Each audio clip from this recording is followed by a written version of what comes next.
इस पवित्र पावन वैदिक वेदी पर विराजमान आर्य भजनोपदेशक पंडित अजय आर्य जी,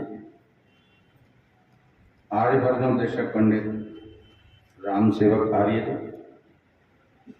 इस कार्यक्रम का संचालन कर रहे पंडित सौरभ शास्त्री जी,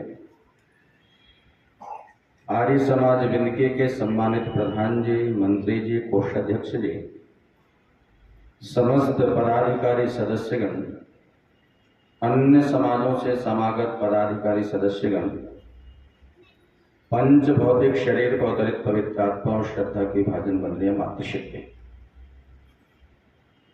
अभी आप सबने बहुत सुंदर विचारों को मुझसे पूर्व सुनाया। ये हमारा देश कैसा था, ये सारा का सारा वर्णन सुना। आइए निवेदन कर रहा हूं, इस देश में ज्ञान विज्ञान की कोई कमी नहीं, या ये कहें कि इस भारतवर्ष से ही सब कुछ गया है। जिन्हें वस्त्र पहनना नहीं आता था, खाना नहीं आता था, सोना नहीं आता था, वो सब कुछ भारत ने सिखाया। आज हम उनकी ओर दृष्टि डाल करके बैठे हैं कि वो हमें कुछ सिखाएं। और इस देश का कैसा उत्कृष्ट विज्ञान था, महाभारत रामायण को उठा करके पढ़िएगा। रामायण में एक बहुत सुंदर प्रकरण है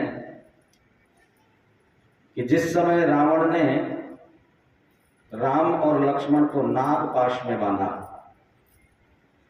नागपाश नाम का एक क्या है, शस्त्र है, और जिसको बांध दिया जाता था वो बचने वाला नहीं था।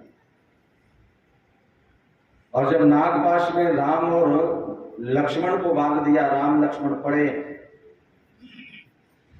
और रावण ने त्रिजटा से कहा, त्रिजटा विमान में बिठा करके सीता को राम और लक्ष्मण की लाश को दिखा दो।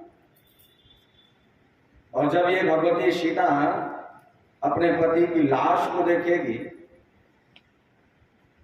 तो विश्वास हो जाएगा कि अब राम तो दुनिया में रहे नहीं। तो क्या करेगी ये सीता, मुझे अपना लेगी, स्वीकार कर लेगी। त्रिजटा को जैसे आदेश दिया गया, त्रिजटा ने सीता को विमान में बिठाया और बिठा करके राम लक्ष्मण की लाश को दिखाने लगे। और सीता ने राम और लक्ष्मण की लाश को देख करके रुदन करने लगी, रोने लगी, विलाप करने लगी।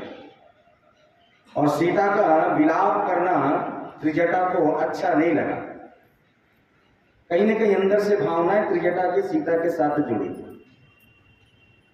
जब सीता रुदन कर रही है तो त्रिजटा सर पर हाथ रख करके कहती है, बेटे तुझे चिंतित होने की आवश्यकता नहीं, रोने की आवश्यकता नहीं। क्यों? क्योंकि तू अभी विधवा नहीं हुई, तेरे पति जीवित हैं। सीता कहती है, मेरे सामने मरे हुए पड़े हैं, निश्चेष्ट शरीर पड़ा है, और तुम ये कह रही हो कि मेरे पति अभी जीवित है, मैं विधवा नहीं हुई। तो त्रिजटा एक गजब की बात कहती है, हाँ बेटी मैं विश्वास के साथ कह रही हूँ और प्रमाण के साथ कह रही हूँ, तेरे पति अभी जीवित है, मरे नहीं है। बोले कैसे आप विश्वास के साथ कह रही हैं? तो त्रिजटा कहती है, सीता एक बात सुनो, जिस विमान में बैठ करके आप उड़ रही हैं, इस विमान की एक विशेषता है। और क्या विशेषता है? इस विमान में कोई विधवा स्त्री यदि बैठ जाए तो यह विमान गति नहीं करता।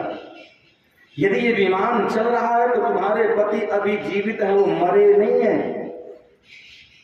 देखिएगा जरा इस देश का कैसा ज्ञान विज्ञान था।